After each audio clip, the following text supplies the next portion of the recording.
Buenos días, buenas tardes, buenas noches. Estamos en una nueva entrevista de estas que estamos haciendo, tratando de entender qué cornos pasó en ese loquísimo 2022 que acaba de terminar y qué es lo que viene este bebé 2023 que tampoco parece que venga muy cuerdo.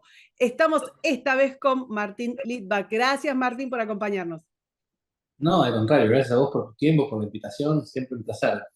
Bueno, Martín, sos un especialista en entender, en conocer y en explicar, sobre todo, a los que no son economistas, a los que no son financistas, a los que no son traders, explicar el marco, iba a decir infierno fiscal, pero voy a ser muy tendenciosa y mucho sesgo de movida. Entonces vamos a decir, el marco fiscal en el que se desenvuelven nuestros países, bueno, sobre todo Argentina, que debe ser el peor lugar de la tierra. Ahora me vas a decir si hay algún espacio peor que no sea una dictadura consumada.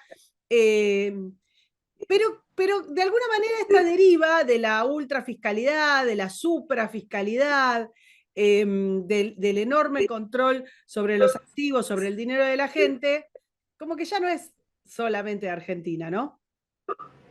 No, totalmente. Y de hecho, a ver, fuera de cámara me decías, el objetivo es hacer resúmenes, pero nadie tiene una bola de cristal. Lo bueno que tenemos los que nos dedicamos a la parte de fiscalía internacional es que sí tenemos la bola de cristal.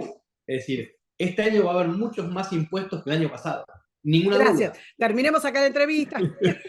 No, a ver, no, a ver, al contrario, yo termino en algo positivo. Cuando empieza en algo positivo, que haya muchos más impuestos implica que tenemos todos la mayor obligación de pensar cómo vamos a generar dinero y cómo nos vamos a estructurar y cómo vamos a proteger nuestro patrimonio. Es decir, si uno se abstrae un poco de Argentina y se abstrae un poco del 2022, uno se para un poco más arriba y dice, a ver, la región, el mundo, ¿cómo está en materia tributaria en los últimos 10, 20, 30 años?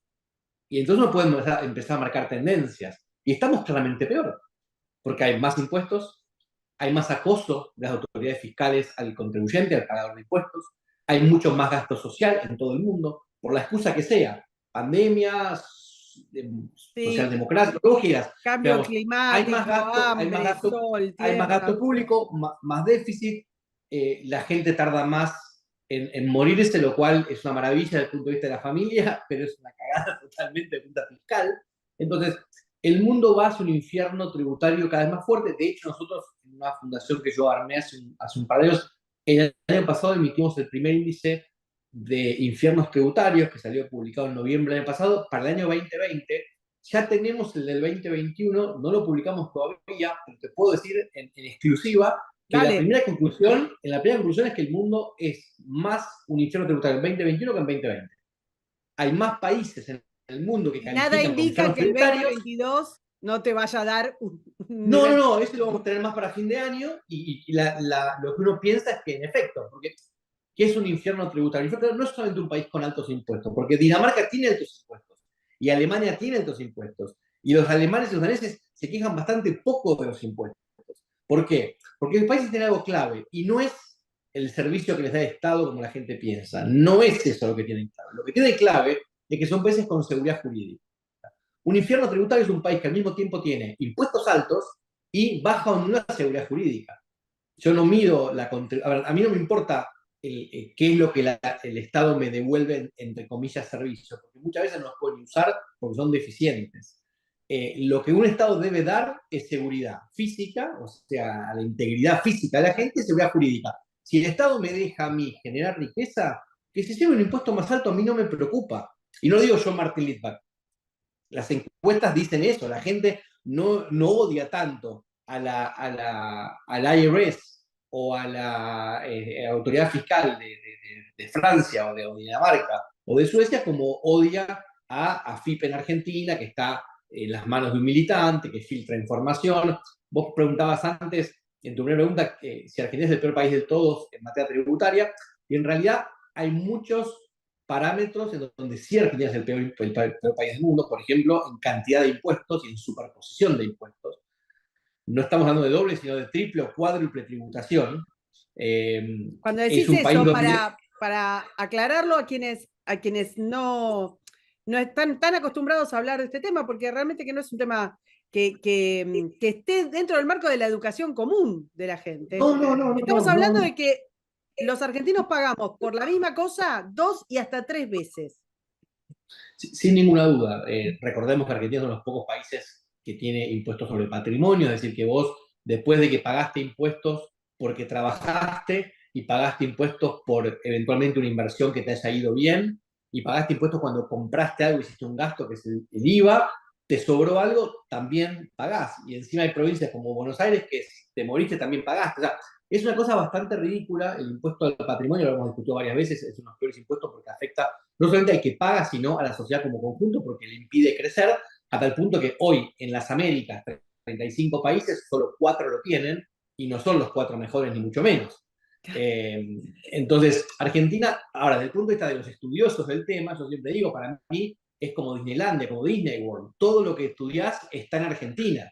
¿Querés un impuesto al patrimonio? Está. ¿Querés doble tributación? Está. ¿Querés una falta de transparencia y falta de seguridad jurídica? Tenés. ¿Querés un militante a cargo de la FIP? Lo tenés. ¿Querés un acoso al contribuyente? También lo tenés. Tenés promesas incumplidas de gobiernos que uno se suponía que eran republicanos, para hablar del blanqueo, por ejemplo. Vení, blanqueá que te bajo los impuestos, de pronto te los subo. O sea, son cosas muy locas que uno las normaliza en Argentina, pero que en países no mucho mejores, entre comillas, serían terribles. En Argentina, un ejemplo muy reciente, estos últimos meses se discutió el famoso intercambio de información entre Argentina y Estados Unidos. Tengo eso anotadito para preguntarte. Bueno, si querés, ahora vamos a ver si me preguntas, pero hay un punto que yo quiero destacar que es esto, más allá de todo lo que después profundicemos.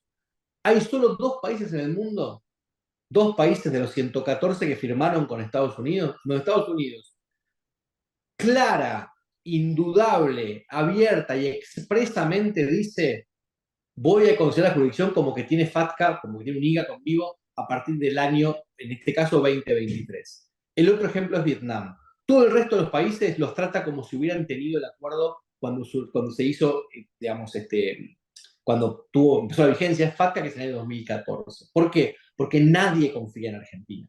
Aun cuando le den un acuerdo que ya lo firmaron con todo el mundo y ya tenían que darlo, yo siempre digo, la novedad no es que se firmó, la novedad es todo lo que demoró en firmarse, en definitiva. Quedan mucho menos países sin acuerdo que con acuerdo.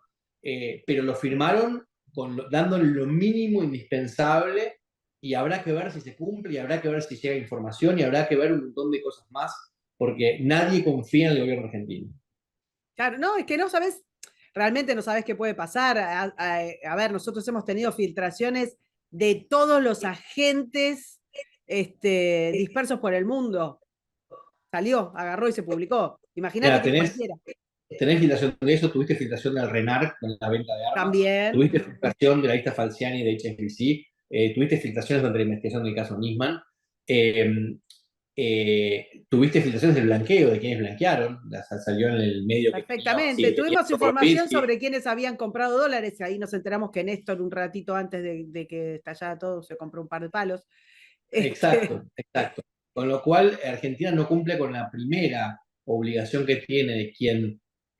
hay 2 obligaciones básicas que tiene quien recibe información en este tipo de tratados. Uno es proteger la información, que no se filtre. Argentina no lo cumple. Y otro es no usarla políticamente. Argentina tampoco lo cumple. No, no solo no lo hace, sino que lo hace el doble. No es que se le pasa, es que lo usa exclusivamente para eso. Hablemos un poco de eso. Argentina tiene cada tanto alguna movida de blanqueo. Y la gente entra o no, no sé, confía, quizás en la de Macri confió un poco más, porque además bienes personales en teoría iba a bajar, después subió, esto es lo que estás diciendo vos. Eh, o porque la economía argentina sin una importante parte en negro directamente no funcionaría. Estamos hablando no de la economía de los grandes capitales, sino de la gente que compra y vende cosas y vive al día. Si eso además tiene que tributar el 50%, y bueno, ya está, se jorobó y tiene que dejar de hacerlo. Y entonces cada tanto Argentina hace un blanqueo. El superministro Massa, el año que pasó, propuso un blanqueo. ¿Qué condiciones tiene? ¿Cómo lo ves en relación a los anteriores? Y de vuelta te vuelvo a preguntar, ¿de qué se trata esto que estás diciendo de muchos países ya lo hacían, menos Argentina?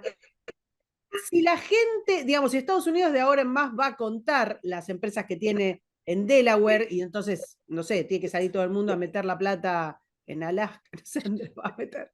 No, a ver, dos cosas. Primero, respecto de FATCA brevemente, para que la gente entienda y de alguna manera se sienta tranquila, cómo se te va blanqueos. FATCA es una ley que implica intercambio de información no recíproco. Eso es fundamental de entender. Argentina le va a dar a Estados Unidos información muy profunda de cualquier ciudadano americano con cuentas acá. Habrá que ver quién es, qué americano tiene cuentas en Argentina, pero no importa. Cualquier americano con cuentas en Argentina va a ser, Ya digamos, tiendo a pensar mal por ya si tiene guita acá o está loco o es malo. no, ¿sabes qué pasa? Ahora, fuera de chiste, Estados Unidos es el único país del mundo que basa la tributación en la nacionalidad. Entonces puedes tener un argentino viviendo en Estados Unidos, que tuvo sus hijos en Estados Unidos, tiene pasaporte americano, vuelve a Argentina y esa persona va a ser siempre residente fiscal americano, aunque nunca haya vivido o haya vivido muy poco en Estados Unidos. Es básicamente eso. Pero el punto acá es, Estados Unidos le va a dar a Argentina información muy limitada. Si se la da, asumamos que se la dé, y yo creo que hay que planificar como si se la fuera a dar, porque si no, no hago nada, digamos. Por la Pero duda, claro. si se la da, ¿qué le va a dar? Le va a dar información de cuentas bancarias, no de sociedades, no detrás, de cuentas bancarias personales de argentinos. Con lo cual, una simple sociedad en Delaware o en BVI o en Panamá o en Uruguay evitaría el intercambio. Pero además no solo eso, esa cuenta personal en Estados Unidos debería además tener ingresos de fuente americana, porque como hay un secreto bancario muy fuerte en Estados Unidos, el IRS no tiene información de las cuentas bancarias, tiene información solamente de lo que retiene. Entonces, si no hay una retención de fuente americana, no hay intercambio. Con lo cual, si yo puedo tener una cuenta personal en Estados Unidos con 100 millones de dólares, pero yo tengo en bonos europeos, no se intercambia la información, con lo cual es limitado. Hay que hacer algo y sí, cada uno tiene que pensar cómo tiene su plata y ver qué tiene que hacer. Esta entrevista no es advice, pero el punto es No, pero que es piola lo que estás poco. diciendo, digamos. Hay que la gente en general que tiene plata trata de informarse. Las cuentas que no son cuentas bancarias, que son cuentas para hacer trade, por ejemplo, qué sé Sí, yo. están incluidas. La cuenta bancaria está en sentido amplio, ¿sí? Cuenta de banco, cuenta de broker. Los que no entran por ahora son todos estos medios de pago, tipo PayPal, TransferWise, Pioneer. Esos en principio no entran. Y te diría más, no es que no entran porque no dan la definición, porque de hecho dan la definición de cuenta bancaria de acuerdo al tratado. Lo que pasa es que no generan intereses de fuente americana ni te permiten invertir, con lo cual no va a ser reprobado, pero no hay retención. Ahora, siendo el blanqueo, Argentina es el único país del mundo que tiene más blanqueos y moratorias que años de vida como país independiente. Pues no te olvides que este blanqueo se propone con moratorias que hay vigentes, que existen todo el tiempo. O sea, esto no es raro. Estos son blanqueos más grandes. Pero digamos, blanqueos hay todo el tiempo prácticamente, algún blanqueo abierto o por abrirse, o alguna moratoria.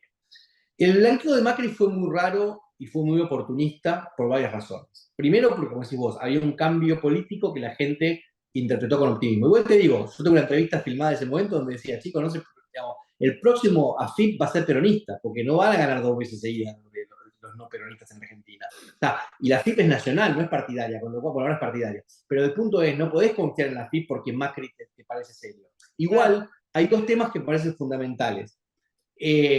Uno te va a parecer una huevada, pero para mí no la tiene. De las entrevistas que yo tuve en ese momento, estoy seguro que eso fue un tema decisivo. El primero fue que empezaba a jugar el Common Reporting Standard, que es el intercambio automático entre países fuera de Estados Unidos, y los bancos mismos en Suiza, en Alemania, en Caimán, en BVI, en Panamá, estaban fomentando que sus clientes blanqueen. Había mucha presión de los bancos para blanquear, punto uno.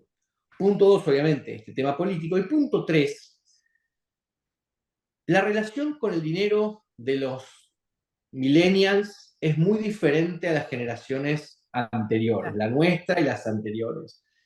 Esta inversión, entre comillas, ética, que no voy a dar mi opinión al respecto porque no viene al caso, hizo que muchas veces uno se sentara en el año 2016 en pleno blanqueo con familias donde vos tenías un padre de 55 años, por ejemplo, diciendo Argentina siempre te caga, no hay que blanquear, esto es un desastre, y el hijo de 20 diciendo yo no quiero plata negra. plata negra, plata mala vida, yo quiero todo blanco, quiero pagar impuestos, quiero contribuir. Ya ese hoy no entra en el blanqueo. Entonces, la pregunta es, ¿va a tener suerte Massa con el blanqueo? La respuesta es no. No va a ser un buen blanqueo. No hay seguridad jurídica, es lo primero que tiene que generar un país para generar un blanqueo. No hay una razón objetiva como como era el gobierno Macri y demás. Es un gobierno de salida.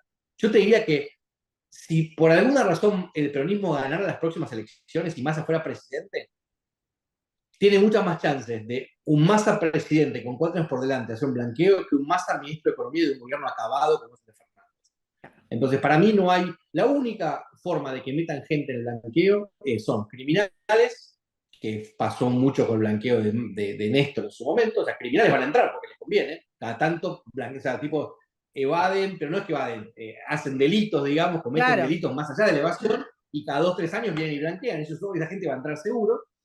Y va a entrar gente asustada. O sea, por eso todo el operativo susto en base a FATCA, y siguen asustando con información ridícula, como que Argentina va a recibir información en 2018. No. De 2021. No. Es todo falso. Y lo siguen diciendo. Tiene una serie de periodistas comprados, o con favores o con dinero, con lo que sea, que publican todo lo que Massa y sus esbirros quieren publicar. Pero es todo falso. Este intercambio, si iba a existir, si se firmó, va a ser para adelante, pero entrar a un blanqueo asustado no está bueno, y como yo digo, mi posición siempre... Pero Martín, te hago una consulta de eso, porque vos tenés como ese panorama. Sí. Los que entran asustados son los que tienen un patrimonio chiquito, lograron hacer una... Digo, porque quienes tienen grandes capitales tienen también un enorme asesoramiento, infiero, con lo cual ya saben de qué se trata y no... Mira, te sorprendería. ¿En serio? Te sorprendería. Ah, sí, te sorprendería. Hay gente que hizo mucha plata porque es muy buena en muchas cosas, pero por ahí no le gusta escuchar consejos, o tiene asesores que eran de la época que no tenían tanta plata y ni podía pagar tanto y no son los asesores que tienen que tener. Pasa mucho con los deportistas, que nosotros trabajamos mucho con ellos, con artistas, pero pasa con mucha gente. No te creas que necesariamente un tipo de plata está bien asesorado, bien estructurado. Hay mucha soberbia, hay mucho de esto de, no, yo googleé y dice tal cosa, bueno, genial. Tu Google no es un diploma de derecho, pero feliz, digamos. Por supuesto hay mucha gente de plata y de no plata que sí planifica y que sí pregunta y que sí se capacita. Por otro lado, me pasa a mí con clientes que me conocen hace 10 años, 12, 15, que yo les explico las cosas, las entienden, y además vienen siguiendo la evolución del mundo. Pero claro, los tipos después 10 veces por día escuchan las noticias o en el diario, entonces están realmente bombardeados por información falsa, y es mucho el esfuerzo que hacer para decirles, chicos, a ver, abstráiganse, pues estamos hablando aparte de, no de página 2, estamos hablando de diarios que son serios, y que por ahí un periodista o dos están comprados y publica. Entonces vos tenés, no los voy a mencionar ni bien en el caso, pero vos tenés diarios que dicen, tienen 1 o 2 notas buenas y después 2 notas, digamos, pulinota de alguna manera.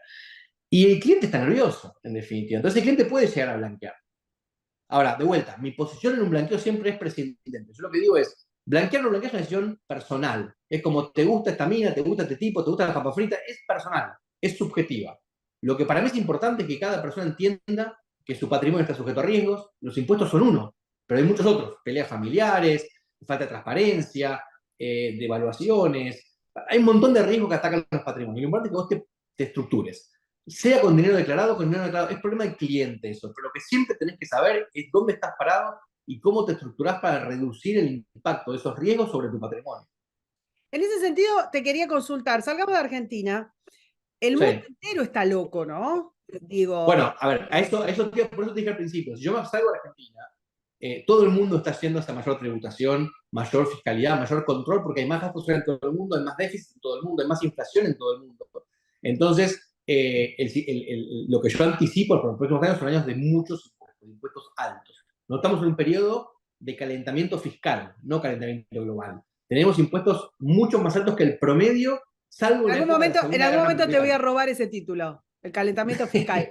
No hay problema. Pero porque viste que hay un momento en que la sensación es que no hay a dónde correr. No estoy hablando solamente de la cuestión fiscal, estoy hablando de la cuestión de las libertades personales, de la no intervención del Estado en cuestiones privadas. Hace 3 días Canadá prohibió a extranjeros comprar propiedades en Canadá, y estamos hablando de Canadá, no estás hablando. Es una locura. De vuelta, tenés proyectos de impuesto a la riqueza en un montón de países, tenés aumentos en las alícuotas, tenés un cartel, o un cártel, como se dice en realidad, internacional de países de alta tributación, que es la OECD, que vigila a todo el mundo, a dónde puede subir impuestos, dónde puede crear mínimos de impuestos globales. Es una locura lo que se está viviendo. Yo creo igual que estamos llegando al final del péndulo, digamos. La gente hoy se está dando cuenta del tema tributario, hoy se habla desde la casa de Gran Hermano hasta cualquier confitería, la gente habla de impuestos, cosa que hace 10 años no hablaba. Eso es cierto. Empiezan a aparecer algunos fallos en Europa en favor de la privacidad de las personas, pequeños, hubo uno hace 2 meses, en noviembre del año pasado, prohibiendo o diciendo que eran inválidos los registros públicos de beneficiarios finales de compañías.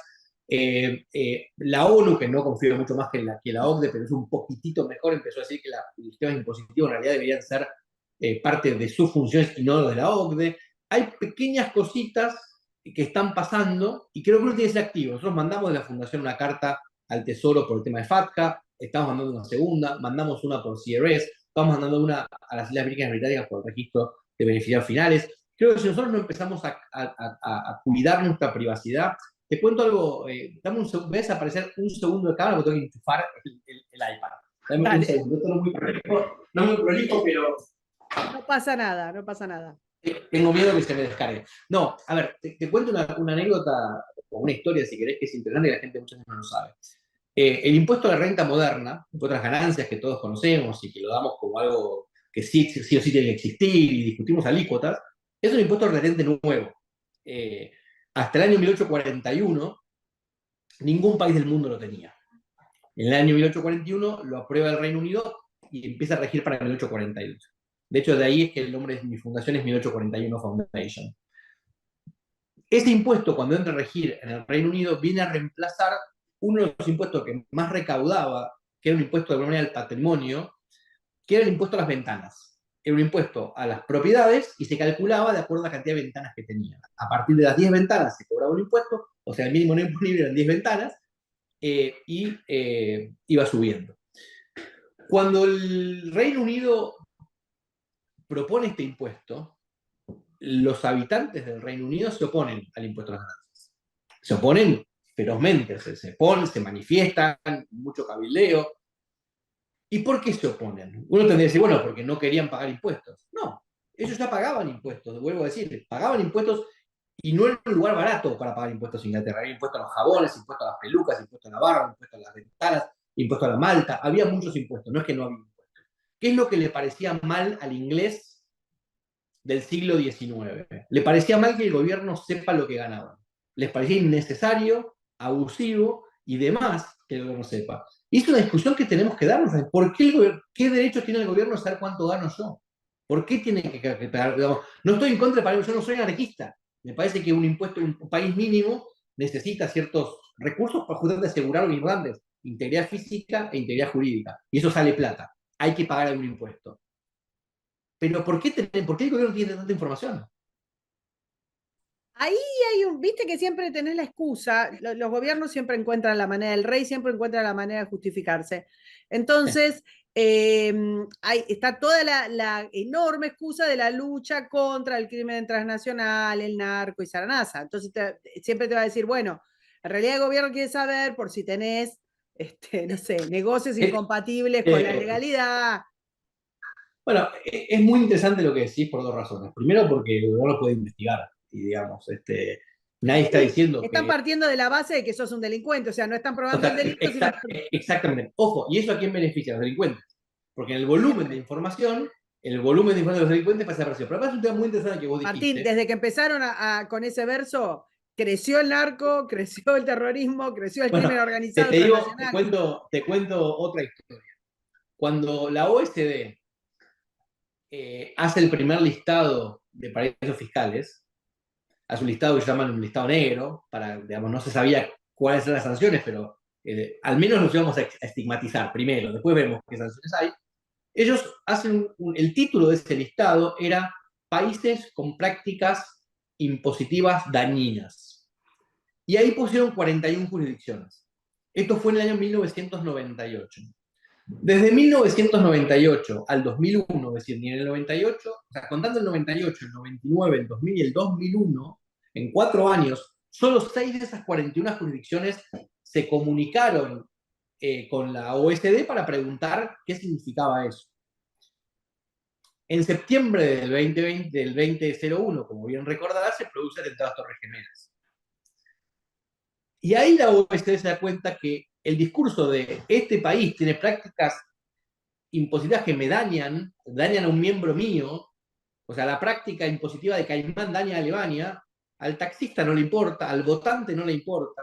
Ahora, si yo digo que Caimán, además de dañar las arcas de Alemania, promueve el terrorismo que voló 2 torres, entonces es distinto. Y a partir de ese momento empieza esta especie de montaña rusa, donde cada vez hay menos privacidad, cada vez se invade más la privacidad, cada vez hay más impuestos y demás. Y la realidad es que hay dos cosas que son importantes que la gente a veces no se para a pensar. Primero, el atentado a las Torres Gemelas. ¿Cuánto dinero offshore pasó para que ese atentado suceda? ¿Cuál es el involucramiento real de los paraísos fiscales en ese atentado? La respuesta es cero, nada. Ese atentado que costó menos de $1 millón, contando todos los viajes, entrenamiento, un montón de cosas, fue todo dinero que se lavó y se usó domésticamente en Estados Unidos. Eso es punto uno. Punto dos, y esto es lo que a mí más me llama la atención. ¿Qué es lo que necesita alguien que lava dinero? Lo primero que necesita alguien que lava dinero. Necesita pagar impuestos. Si yo no pago impuestos, yo no puedo lavar dinero por definición. Un paraíso fiscal no tiene impuestos. Por definición, un paraíso fiscal no se puede usar para lavar dinero, aunque quieras. Entonces, aclaremos que lavar dinero significa agarrar guita que viene, digamos, de una actividad ilícita, vamos a suponer, no sé, el narco, y pasarlo a la guita que podés, digamos, con la cual después podés usar la tarjeta de crédito. Con lo cual es lo que vos estás diciendo. Yo necesito que el ingreso sea blanco. Es decir, yo cobre. Esa es la razón, perdón. Y voy a meter acá un bocadillo que ni siquiera te hagas cargo vos, corre por mi cuenta. Cuando vemos políticos, personajes que vos sabés que están llenos de plata, que lo sabés, y después decís, tienen un sueldo en el Estado de estas características, o cobran un plan, que ha pasado, hemos conocido, ¿te acuerdas? Barata, por ejemplo, cobraba plan. Eso es porque esa gente necesita un blanco de alguna característica. No es que, che, mirá, que además de que son unos avaros, ladrones, codiciosos y gente nefasta, necesitan alguna guita que justifique su existencia. Obviamente que hay ciertos expresidentes que no necesitaban ni una cantidad de jubilaciones para subsistir, ni un departamentito por el que pagaba. O sea, claramente necesitan, bueno, y hay gente planificadora de esas cosas, no Martín, que es siempre una persona muy decente, pero otros, que se dedican a eso, a que tengan una guita blanca con la cual simulen su existencia, que sabemos que no es de eso de lo que viven. Sin duda, y esa generación de blancos no se puede hacer en un lugar donde no pagas impuestos. Entonces, exactamente. Volviendo a lo mismo, es realmente una incoherencia decir que en una jurisdicción offshore se fomenta de alguna manera el lavado de dinero.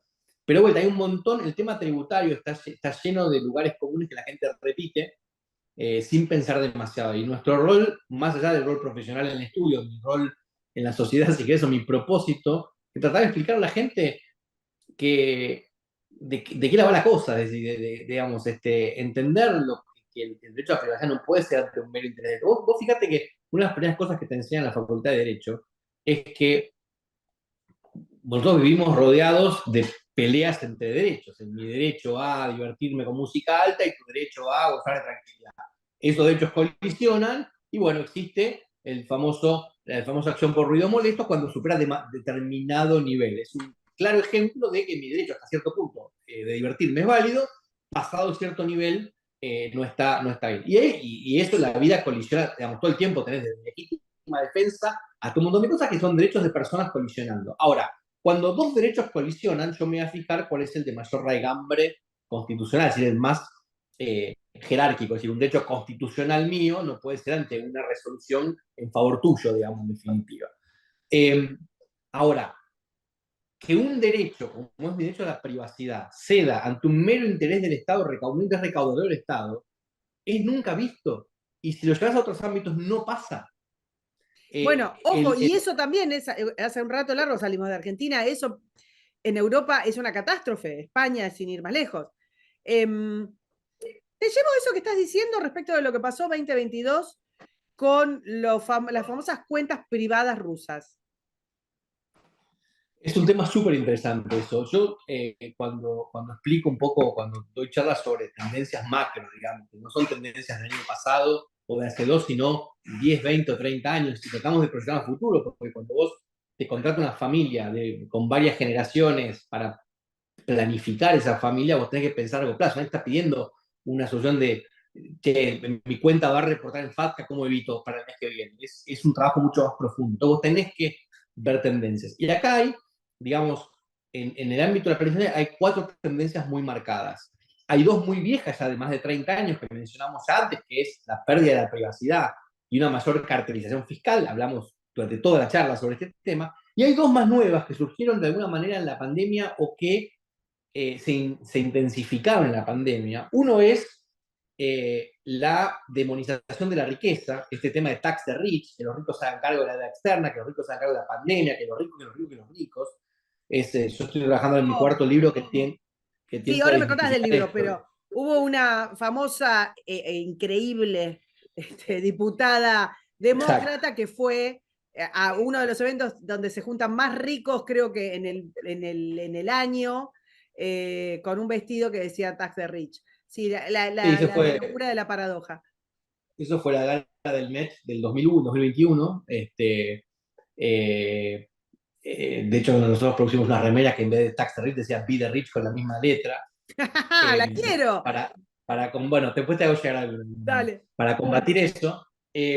Pero te exactamente, eso interrumpí, pasa no estaba solamente. diciendo, una, No, por eso, el tercero es la demolición de riqueza. Y el cuarto, que tiene con tu pregunta, es un debilitamiento del derecho a la propiedad.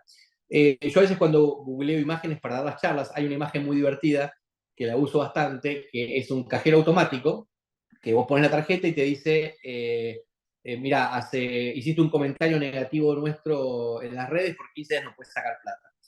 Y si bien eso es gracioso, no estamos tan lejos de eso. Eh, entonces, vos tenés, por ejemplo, los dos ejemplos que yo más cito justamente es el tema de Rusia. Es decir, yo estoy totalmente en contra de Putin, no podría estar más en contra de Putin, pero la invasión de Ucrania no implica que alguien por simplemente ser ruso tenga sus bienes confiscados sin juicio previo y sin la vinculación concreta con algo delictivo. Pasó con barcos, pasó en cuentas bancarias, pasó con un montón de gente. Más aún, con gente inclusive en Ucrania que por tener pasaporte ruso tenía limitaciones.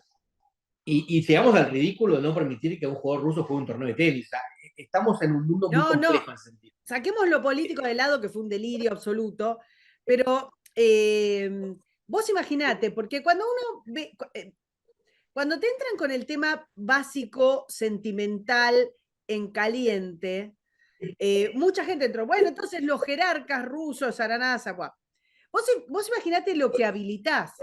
Si cada vez que un grupo de países hegemónicos, en este caso los miembros de OTAN, se pelean con uno, pueden ir sobre la propiedad de alguien, Sí, de las personas. O sea, una vez que habilitaste eso, cada vez que rompemos un poquitito, que le damos al Estado un poquitito, hay que pensar que eso que le das se va a agarrar 50 veces más, nunca va a decaer y va a ir contra vos. Hay y que te digo, y acordarse te de eso digo, siempre. te digo dos cosas. Fíjate si Argentina en alguna locura toma Malvinas de vuelta. Se va a aplicar a nosotros, en definitiva, esto. Entonces, hay que tener mucho cuidado con que porque uno simpatiza con un bando, justificar Perdón, cualquier cosa contra Martín, el no otro. tenés que entrar en un conflicto bélico. Mirá si sos No, no. sospechado de vender armas o si sos, por ejemplo, un proveedor directo de energía. Bueno, Y eso entonces, fíjate, a ver, el ejemplo de Rusia es un ejemplo muy claro, que nosotros nombramos siempre que damos este tema, que charlamos sobre esto. El otro ejemplo muy claro, justamente volvemos a Canadá. Canadá, cuando fueron las protestas de los camioneros, pasó una ley de estado de emergencia primero, que a los Trudeau padre e hijo les encanta, Y después pasó una ley diciendo que las personas que donen plata a esa causa se van a frizar sus cuentas. Que después no pasó, es circunstancial que no haya pasado. No pasó Pero bueno, te esta estás vez. hablando. No, vos siempre Exacto. pensás que es una ventana de Overton. Tiran a la Exacto. Bartola, una burrada. La próxima tiran un poquito menos, la próxima insisten un poquito más, y más tarde o más temprano lo hacen. De hecho, nosotros lo sabemos en Argentina. Argentina es el país que más veces se quedó con los recursos de los privados, más allá de los 9 defaults o 10, depende de cómo los cuentes, vos tenés 5 ocasiones en las cuales el Estado argentino se quedó con plata de los contribuyentes de los privados. Yo a veces cuento acá en Estados Unidos, yo me fui hace 20 años de Argentina, este año va a ser 21. Y yo siempre cuento, yo en el corralito no tenía mucha plata, no tenía casi nada en el corralito. Me estaba casando ese año, de hecho me casé en pleno feriado bancario de 10 días y no pude tener regalos de casamiento. Pero yo iba a sacar plata a $200 por semana, que era lo que se podía. En esa época a veces sacábamos en el cajero y corríamos a la caja a ver si no se comunicaban y pues sacabas 400, que después la semana siguiente te cagaban de vuelta y tenías cero cupo.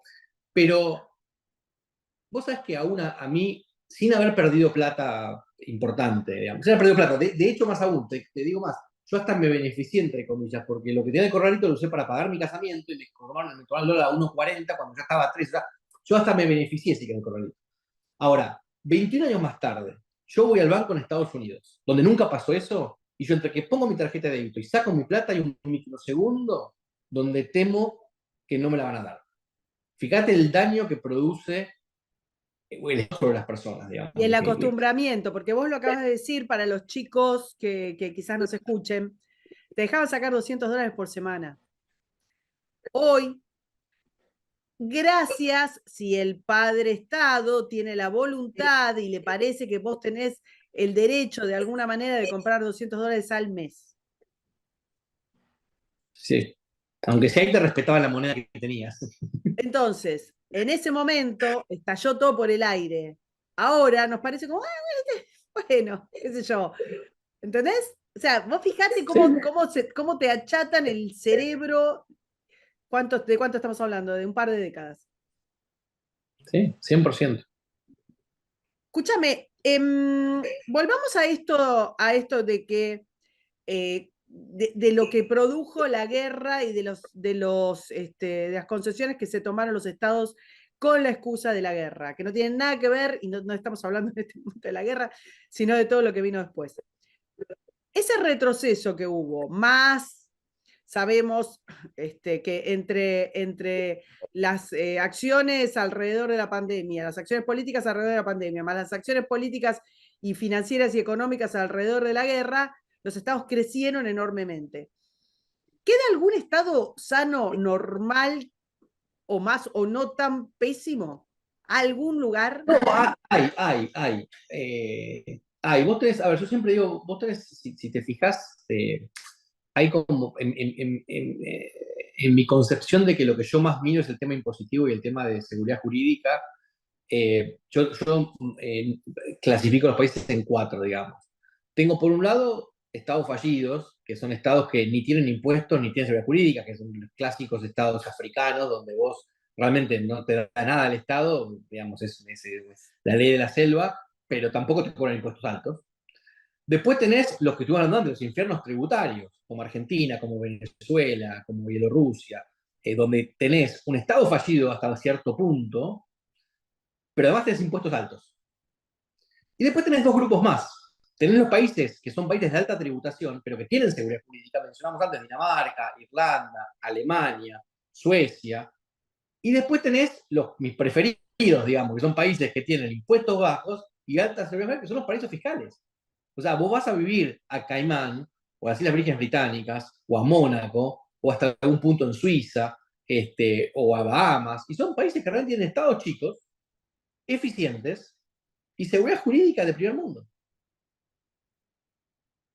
Y por eso son indicados por todo el resto y viven sufriendo bullying hace 30 años.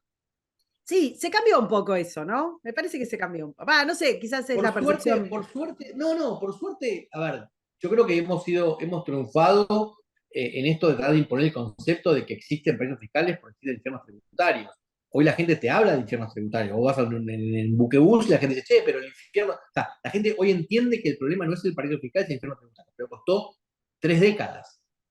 Y respecto del poder de la cartelización, como hemos visto, estas presiones, si mal no me recuerdo, este año, Yellen, que estaba imponiendo como una base de impuestos para las sociedades, estos manejos, ya te digo, no bueno, de la Unión Europea ni a qué hablar, pero Estados Unidos también.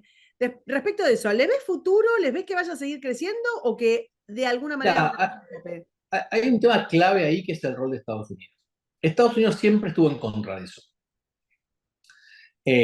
Hasta que Digamos, llegó el Estados Unidos mundo. siempre, exacto, Estados Unidos siempre estuvo en contra del globalismo fiscal.